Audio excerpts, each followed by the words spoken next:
Soal bursa transfer pembalap MotoGP tahun depan, kunci pergerakan besar perpindahan pembalap adalah Marc Marquez.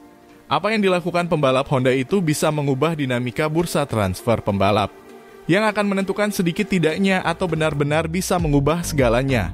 Marc Marquez entah bagaimana akan membuktikannya. Jika dia tetap bersama Honda, perubahan posisi pembalap di tiap tim tidak terlalu banyak.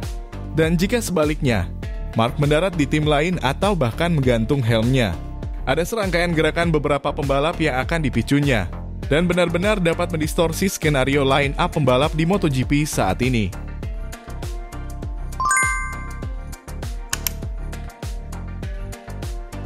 Pasar pembalap untuk tahun 2024 dimulai pada akhir pekan di Assen, dan kepastian besarnya untuk saat ini adalah banyak atau sedikitnya pembalap yang akan bergerak ke tim lain akan tergantung pada Marc Marquez, dan pada keputusan yang menurut banyak orang telah dia buat tentang meninggalkan atau bertahan di Honda.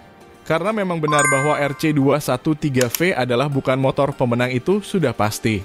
Tetapi juga benar bahwa siapapun pembalapnya akan mempertimbangkan tempat untuk berada di garasi Honda, tim paling bergengsi dalam sejarah MotoGP. Dan berikut kira-kira pergerakan pembalap untuk musim MotoGP 2024. Pertama-tama Alex Rins, yang menurut Carlo Pernat sedang dalam proses negosiasi dengan Yamaha dan tidak berniat bertahan di Honda di tim satelit LCR. Pembalap Spanyol itu dapat mengandalkan opsi pelepasan ikatan kontrak yang diatur dalam perjanjiannya untuk akhir musim ini dan ke Yamaha. Menurut apa yang diketahui telah menawarkan posisi yang sekarang menjadi milik Franco Morbidelli. Di sana dia akan menjadi pembalap kedua setelah Fabio Quartararo. Meski diketahui bahwa menjadi pembalap kedua di Yamaha bukanlah prospek terbaik karena seperti di Honda, Quartararo menjadi inti proyek Yamaha hingga saat ini, atau paling tidak arah pengembangan motor di bawah diktasinya. Karena jelas, ujung tombak untuk merebut gelar dunia Yamaha adalah pembalap Prancis itu. Tetapi itu masih menjadi pertanyaan tentang apakah Rins mau mengendarai motor pabrikan di tim resmi dan dengan semua konsekuensi daya saing motor Yamaha M1 saat ini yang juga bermasalah. Satu-satunya cara Honda untuk mempertahankan Rins adalah dengan menawarinya prospek untuk bergabung dengan tim resmi Repsol Honda mulai musim depan atau mulai 2025. Tetapi itu sebenarnya juga akan tergantung pada Marc Marquez. Karena Joan Mir pasti akan tetap di tempatnya atau setidaknya inilah yang dikatakan manajernya, yang berkomentar dengan mengatakan seseorang yang mabok yang mengatakan bahwa Mir semakin jauh dari Honda, dan juga dari ikatan profesional dengan mereka yang membuat Mir akan tetap di Honda. Jika Marquez hengkang dari Honda, Alex Rins yang berpotensi menggantikannya karena dia sudah bisa menang dengan motor yang bukan pemenang di Texas 2023. Fabio Quartararo juga akan bertahan di tempatnya. Kontrak yang ditandatangani selama 2 tahun musim lalu sangat mengikat. Dan selain masalah yang berlanjut dengan motornya, pembalap Prancis itu tidak punya pilihan lain selain percaya pada janji Yamaha untuk tahun 2025. Dan membalap tanpa mengambil terlalu banyak risiko. Kursi yang harus dibebaskan di Monster Energy Yamaha Team seperti yang telah disebutkan adalah milik Franco Morbidelli. Meskipun pembalap Italia itu mengatakan ingin tetap bertahan di tim Jepang itu. Saya ingin tetap bersama Yamaha dan mengalahkan Ducati bersama mereka, katanya. Meskipun saat ini rumornya sebagai pembalap Ducati masa depan. Negosiasi dengan tim Gresini juga dikonfirmasi oleh David Tardosi dengan tim dari milik mendiang Fausto Gresini, yang bagaimanapun juga mengincar Tony Arbolino. Dan masih belum sepenuhnya yakin bahkan dengan pembalap mereka sendiri yang diharapkan bertahun-tahun lalu, yakni Fabio Di Giannantonio. Jika bukan di tim Gresini, Franco Morbidelli masih bisa tetap di tim Ducati, di tim Muni VR46 dengan Marco Bezzecchi yang bisa mendarat di Pramac menggantikan Johann Zarco. Di sini lagi-lagi Marc Marquez ikut bermain. Karena di Assen banyak yang berbicara tentang bocoran yang menurut Honda jika pembalap dengan nomor 93 itu akan pergi. Di mana Honda akan siap untuk tawaran super untuk menempatkan Morbidelli di Honda, di mana dulu dia pernah membela tim sayap emas itu di tim satelit Mark VDS di 2018. Ini menarik, jika Morbi mendapat tawaran Honda, sementara dia masih di bawah manajemen VR46, dan hubungan Rossi dengan Honda yang masih belum sepenuhnya mencair akibat permintaan motor koleksi pribadinya. Sepertinya spekulasi murid Akademi VR46 ke Honda agak lemah. Namun, situasi yang paling kacau adalah di tim KTM. Karena memang baru-baru ini pabrikan Austria itu menegaskan bahwa mereka tidak tertarik dengan Marc Marquez. Tetapi juga benar bahwa tidak ada yang percaya bahwa jika Marquez tiba di KTM, terutama di tim pabrikan. Salah satu dari Brad Binder dan Jack Miller mungkin tidak menyukainya sama sekali dan akan pergi. Tapi jika Binder atau Miller pergi, mereka akan menuju kemana? Mustahil untuk mengatakannya. Tetapi dua pembalap seperti mereka tidak akan dibiarkan tanpa tim. Jika sebaliknya Marc Marquez tetap di Honda atau memutuskan untuk gantung helm.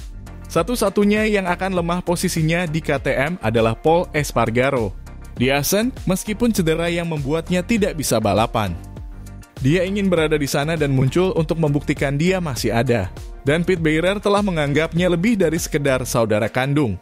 Dan jika cedera membatasinya, peran sebagai test rider juga paling masuk akal untuk saat ini. Hal ini sepertinya indikasi KTM akan memberikan ruang untuk Pedro Acosta yang sudah mendapatkan jaminan yang diperlukan dari KTM sendiri untuk kepindahannya ke MotoGP, yakni di tim satelit gas-gas dan bersama Augusto Fernandes. Namun, pabrikan asal Austria itu diduga mencoba meminta Dorna untuk bisa turun ke lintasan dengan mungkin 6 atau 5 motor. Untuk Acosta atau bahkan jika skenario Marquez dipaksa untuk bergabung karena campur tangan Red Bull, sponsor utama KTM. Adakah pengaruh manuver Marquez di tim Aprilia? Di Aprilia kontrak ditandatangani hingga akhir 2025. Bagaimanapun juga dalam kasus ini Marc Marquez akan mempengaruhi apakah semuanya akan berubah atau tidak sama sekali. Mengingat preferensi Honda lainnya. Selain Bezzecchi juga akan bergerak jika Marquez pergi. Miguel Oliveira yang berada di tim satelit RNF sudah mulai sedikit bergerak juga. Jika salah satu pembalap tim resmi Aprilia kalah dari Oliveira di klasemen atau ada yang pensiun. Nama yang akan dipertaruhkan dan sudah tertulis adalah Tony Arbolino. Dia orang Italia. Memiliki koneksi yang kuat dan Carlo Pernat yang akan mengurus segalanya. Yang selalu suka dengan Aprilia mengingat sejarahnya. Bahkan jika sulit di Aprilia atau Gresini, Arbolino dapat dengan mudah bertahan 1 tahun lagi di Moto2. Di sisi lain, orang yang ditakdirkan untuk segera mendarat di MotoGP terlepas dari hasil dan prestasi sebenarnya adalah Ai Ogura. Pembalap Jepang itu akan mengambil alih kursi dari Takaki Nakagami di Honda LCR yang disponsori Idemitsu. Jadi bisa disimpulkan, jika Marc Marquez diam di Honda akan ada sedikit pergerakan pembalap di grid. Sebaliknya jika Marquez pindah tim atau pensiun akan menimbulkan efek domino di semua tim. Sehingga saat ini secara tidak langsung semua menunggu keputusan Marquez dalam mengambil tindakan untuk kontrak tahun depan bagi pembalap masing-masing. Paling tidak ada antisipasi dari para manajer pembalap untuk melobi tim yang terutama mempunyai motor kompetitif. Candaan Carlo Pernat. Rupanya kondisi di MotoGP tidak selalu serius meskipun saat ini Marc Marquez berada dalam masalah besar. Bahkan Carlo Pernat membuat lelucon bahwa Marquez akan bergabung dengan tim milik Valentino Rossi VR46. Sebuah foto beredar di internet dengan Marc Marquez mengenakan baju balap tim Muni VR46 bersama Ducati Desmo Sedici dengan nomor 93 pada motornya.